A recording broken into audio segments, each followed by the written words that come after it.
Warriors have never lost 4 straight playoff games under Steve Kerr. The Wolves, they're seeking back-to-back conference finals appearances for the first time in franchise history. Pick it up in the second quarter. Wolves up by 4. Anthony Edwards, that's in your face. He's feeling himself after that. Yeah, that's a shooter right there. Halfway through the second, Warriors down 43-38. Off the miss, Jonathan Kuminga says, look out below. Throws it down like dominoes. You play dominoes, Nicole, at all? No, I do not. Then you would throw it down just like that. Okay. 90 seconds left in the half. Wolves up. Edwards kicked to Julius Randle. He was dialed in from deep. Steph Curry shakes his head in disbelief. He was not feeling that. Look at him celebrating all that. I like it. Wolves up by NBA analyst and 3-time NBA champion Denny Green joins us now on SportsCenter. And, of course, that's my guy. Good to see you, man. The Timberwolves advanced to their second straight Western Conference Finals. How can Minnesota use the momentum from this series against the Warriors in the next round? That's the tricky part, man, because they had a really good series, and they've been playing well so far, but it's crazy to say a team that makes it to the Western Conference Finals is not really battle-tested. They really had a lot of turnovers tonight. They played well. They played well throughout the series. They handled business, did what they're supposed to do, but they're going to play against a really tough team that comes out of OKC-Denver series, and I don't know if they're ready yet. In most postseason victories, you want that series to prepare you for the next one, and I don't know if this one did it. You know, with Golden State, a Steph-less Golden State Warriors team, just not really a maximum or a playoff team, really. So they played against a wounded animal, and they took care of business like they were supposed to, but I don't know if it's preparing them for their next round. Yeah, so as for those Golden State Warriors, let's talk about how they should attack the offseason and try to get back to their championship ways. What do you think they have to do? That's going to be a tough one. They have a really good foundation with Steph, Jimmy, and Draymond, and they have Podziemski and some young pieces, Moses Moody, and, you know, some other guys, Trace Jackson. I like the pieces. I don't know what they're going to do with Kuminga. It's going to be an interesting offseason for him, so that's something they need to figure out. But honestly, unless they get Giannis, that window for championship is closed in my eyes. I don't see them maximizing Steph's last couple of years or Jimmy's last couple of years unless they get a guy like Giannis. I don't see KD walking back through that door, so I don't know what prospects or free agents they can get, but it's going to be an interesting offseason for them, and it's going to be tough to get back to where they were a couple of years ago. Yeah, as we know, Giannis on any team is going to make a difference all across the NBA. So when that domino falls, it's going to make a big difference. Now, let's pivot to the first game of the night. City, Minnesota's got their best player is 23 years of age. I mean, it gets harder, not easier, the older that you get. They had a little chance this year, but his injury hurt them in this series against Minnesota. I think, to be fair, you'd probably say that his chance to get a 5th ring is over with as far as the Warriors go. Yeah, I got to agree with you on that, Doggy. Father Time is undefeated. You know, he's 37. Draymond's 35. Jimmy's soon to be 36. And no fault of Steph. It's nothing he did wrong. But you look at this team, and since they won, they went 10th, and they didn't make the playoffs last year. They were 10th. This year, they were 10th again. The Jimmy trade moved them up to 7th. Got a little bit of life, got a little bit of excitement. But overall, since they won that championship, it's been a decline for them. And this is no fault of Steph. He's been a great player. He's done a great job. But it's just time to move on, and I don't think they'll get another one in his team. I don't think so either. So it's a trifecta there, but I'm going to bring up different reasons than y'all brought up. It's not because of Steph at all. Steph is still playing like an all-world player when he's on the court. The brother's spectacular. I think the second we really, really knew in our hearts this was it, was when they didn't get Kevin Durant to come back. Remember, they were interested in acquiring Kevin Durant. Kevin Durant made it clear he didn't want to go back. And because he didn't want to go back, Jimmy Butler was the consolation prize. We're looking at Jimmy Butler. We know what he can do, but Jimmy Butler has no problem being Robin, but can you be Batman anymore? The answer is likely no. And then you look at Draymond Green. Draymond Green was my defensive player of the year. Draymond Green is getting outplayed by Julius Randle in this series. He is getting outplayed by Julius Randle in this series. If you're getting outplayed by Julius Randle, who could play? Julius Randle's no scrub now. He's an all-star caliber player. But if you're getting outplayed by Julius Randle, and you got a guy in Jimmy Butler climbing up there in age and showing you that although he's still gifted, on a night-in, night-out basis, he can't possibly be what he used to be because Father Time has creeped up on him as well, then what choice do you have but to concede that this is it for the Golden State Warriors unless you can go out there and acquire additional talent? And you haven't proven that you could really, really do that to the level needed to supplant young Lions like OKC, like a Minnesota. Dallas will be back next year. Yes. Houston is in the mix. San Antonio may pull Yes. something That's right. off to elevate Spurs, forgot about themselves. them. There's too much resistance Yep. in the Western Conference for Golden State to overcome. I think we've seen the last of Steph Curry as a champion in Golden State.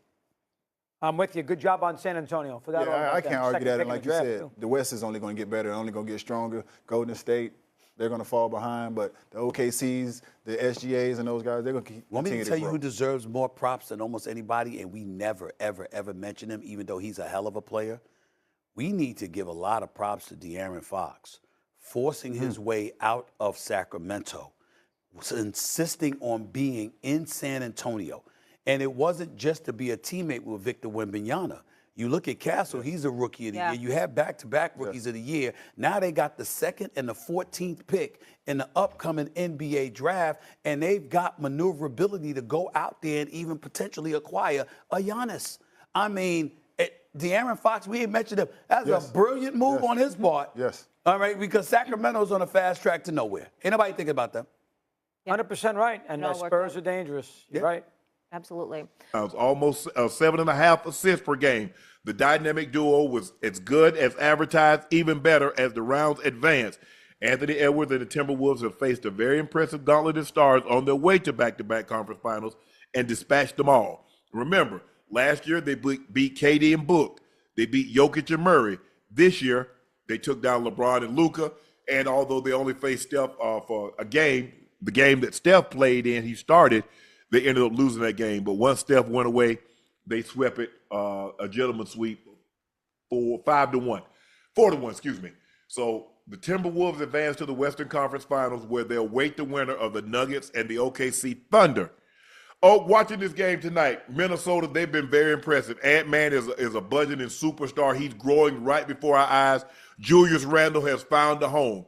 He plays very, very well alongside Ant-Man, and they get great contribution. Jaden McDaniels had 14 points. Rudy Gobert had 17 points. Mike Conley had 16 points. Dante DiVincenzo, he had 13 points. This was an overall team effort, and this is what you want.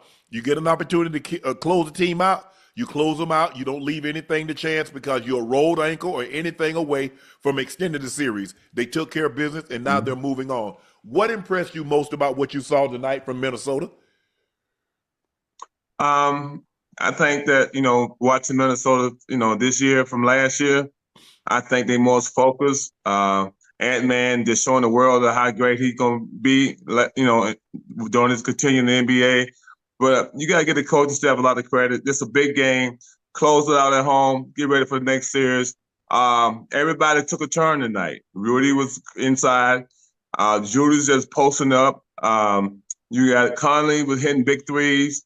Dante doing what he's doing in New York, getting big plays, and Ant was just on cruise control tonight. He makes sure everybody got shots, and he just played the game. He can get smarter and smarter. By the more you watch, the smarter he get. Yeah, he had 22 points, 12 assists, which is a career playoff high, 12 assists, 7 rebounds, 3 blocks tonight, and a steal, as you mentioned. The thing where they got whatever they wanted. They shot 63% from the floor. They damn near shot better from the floor than they did the free throw line. They were only 67% from the free throw line. They were 63% from the floor. And as you mentioned, Ant-Man. Look at Julius Randle was 13 of 18. Rudy Gobert was 8 of 9. Mike Conley, 5 of 7. Ant-Man, 8 of 15. Nas Reed, 3 of 5. Dante, 5 of 7. So you can see they were getting whatever they want. Easy shots at the rim. They did a great job. Now, they lost the offensive rebounding battle. I mean, Golden State had 18 offensive rebounds to 6.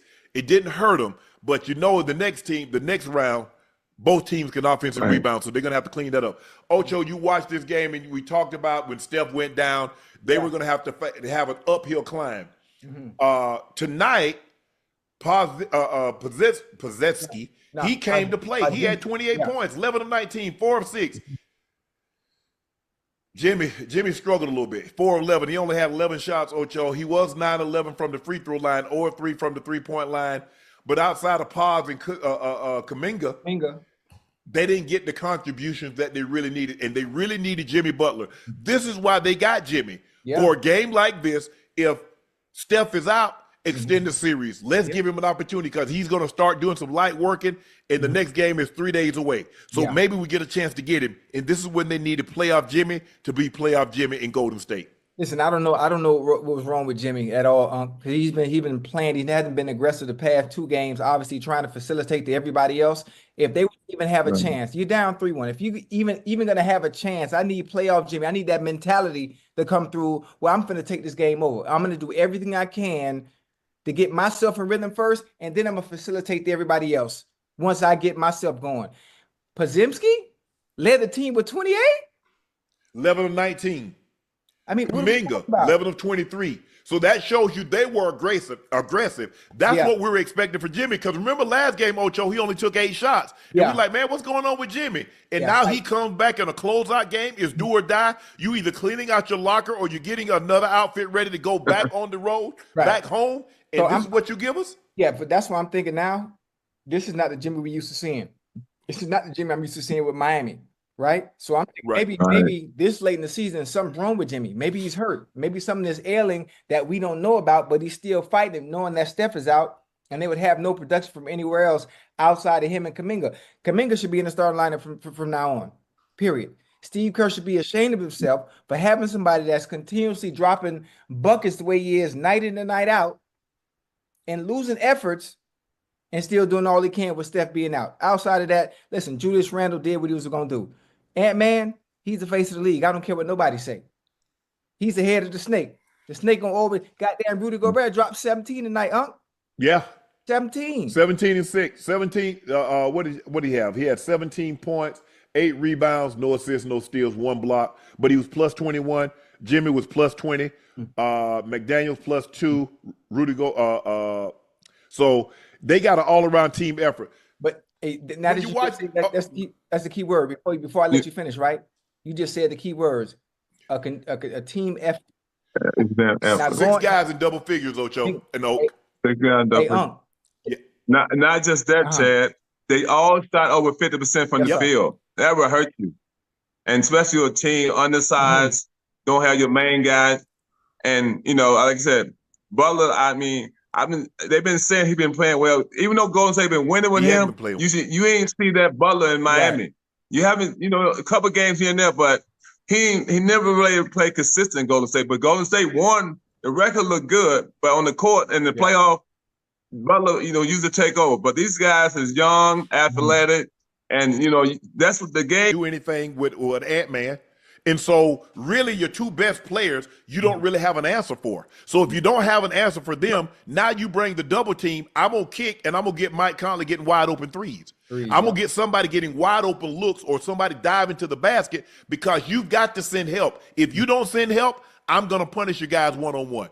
And that's what happened tonight. Your stars, when you got stars and the opposing team don't have a guys that even if nobody can really stop anybody, but make them be inefficient. Right. Julius Randle was 13 of 18. That's not making him inefficient. Ant-Man was 8 of 15, 5 of 9 from the 3. So he's shooting over 50% from the 3. He's shooting over 50% from the floor. Julius Randle is 13 of 18. What's your answer? Rudy probably was 8 for 8 from the field. 8 or 9. You know what I'm saying? Right. So it's going to be hard to beat them, especially when all 3 of them shooting like that and the team is rolling. They got a little loosey-goosey with them turnovers in the third quarter. They got a little careless. And but that's Minnesota though. They go down by 15, go up by 20. I think the thing they play like if I'm Chris Finch, Ocho, I'm saying, look, guys, if we want to be the team that we think we can be, we can't have a lapse like this because we have a lapse like this in the next round. That team will come. Both of those teams will come all the way back and snatch a victory from us. Yeah. So let's not play around. Let's kill a gnat with a sledgehammer. We had them down 20, 22, 23 points. Let's go ahead and end it. Make Steve Kerr go ahead and sub his guys out with 4 minutes left because they're down 26. Let's not dilly-dally around. And I think that's the mentality you're going to have. You're right. Ant-Man is 23, 24 years of age. Yeah, I think he's 23, isn't he? Ant 23? 22. 23, 23. Yeah, he might be 23. But anyway, 23. those are the type of games. This is a very learnable moment, teachable moment. Because when you get in these situations, Ocho, let's not fool around. No. Let's go ahead and end this thing. Hey, I can get you out. Because Ant-Man played 48 minutes. Drew Randall played 43 minutes. McDaniel played 41 minutes. Hey, listen, I could have got your guys off the court. That could have been, instead of 41, that could have been 37. That could have been 36. Absolutely. And the way they played towards the end of the game, Monk, if they playing a better team, if you're playing a better team out the West, you're not going to be able to pull that off. You're not going to be able to pull that off with those turnovers. Now, obviously, collectively, when you make it to when you make it to that Western Conference Finals, you're gonna be playing a much better team all the way around. All the way around. Shit, the goddamn Warriors, and I mean no disrespect, them boys look like a G League team tonight without Steph. You know, Steph makes everything go. I know Podziemski and goddamn Kuminga did their thing, but outside of that, well, it really wasn't nothing out there. You know what? I think if they still would have Steph, Minnesota, they just too much. They got too much length, and they too talented. And they got Ant-Man and figure how to play basketball. He giving the ball up left and right. And because they double team, somebody open every time because he's passing the ball. You got to give him credit. He found out how to play the double team. Right. And I think, you know, Ocho, I think the best thing to happen to Ant-Man is that he went to the Olympics and he saw the other great players and he saw how they played. Yeah. Yep. He saw Steph that'll give the ball up. He saw KD give the ball up. He saw LeBron give the ball up. Think about when they were down to Serbia. And it's like, and you see them guys play unselfish. Yeah. Steph, guys making 3 or 4 passes instead of forcing it, because a lot of times, Ant said to himself, hey, hell, I get down 10 points, I'm going hero ball. They said, nah, just make the right pass. Just make the right. You got to be able to trust. Now, obviously, he ain't got LeBron and Steph and KD as teammates, but you have to be willing to trust the guys that they're going to be able to do it. Then there'll be a time that you have to, go into that phone booth, make a quick change, and come out with the cape on your back. But you're going to have to trust because you're not going to always be able to do that. You're going to have to be able to trust those guys, and those guys need to know that you trust them and give them confidence that they can step up and make those shots. But I like what I saw from him, because when the Lakers tried to take him away, he passed the ball. But the problem that the Lakers had is that not only was he making the right pass, he was still getting 30 points. He was getting 40 points. Right. So you got to make him one or the other. You either make him a scorer or you make him a facilitator. But you can't let him do both. It's kind of like Jokic. Right. But the Lakers' problem is they want a double team, but they not quick out of the double team for rotating back to the position. And that's what they killed the Lakers, because Luka slow. Minnesota playing 5.5 against 4.5. Yeah. Because Luke wasn't gonna do nothing on defense, and they figured that out. That's why they kept rotating the ball. And the Lakers, you wear them out when you rotate the ball like that. And they kept putting Luka in the pick and roll. So so make him work. Because here's the thing: there's one thing to get beat. If a guy can beat you, you're like, okay, make him take 3 dribbles to beat you. Right. Guy beating Luka off the first dribble. So now help comes. Now the guys wide straight open. Line drive. You can't win like that. There's a report coming out, guys. Steve Kerr reportedly had an issue with Jonathan Kuminga looking off Steph at times during the game, per Logan Murdoch. Kuminga has a propensity to look for his shot at the expense of the flow of Golden State's offense, has irked the coaching staff. Team sources say Kerr was incensed after several instances in which Kuminga looked off Curry to create his own offense. Kuminga subsequently received DNPs in the Warriors' regular season finale against the Clippers, and then again in the play-in matchup against the Grizzlies. By the start of the playoffs, many within the organization wondered whether Kuminga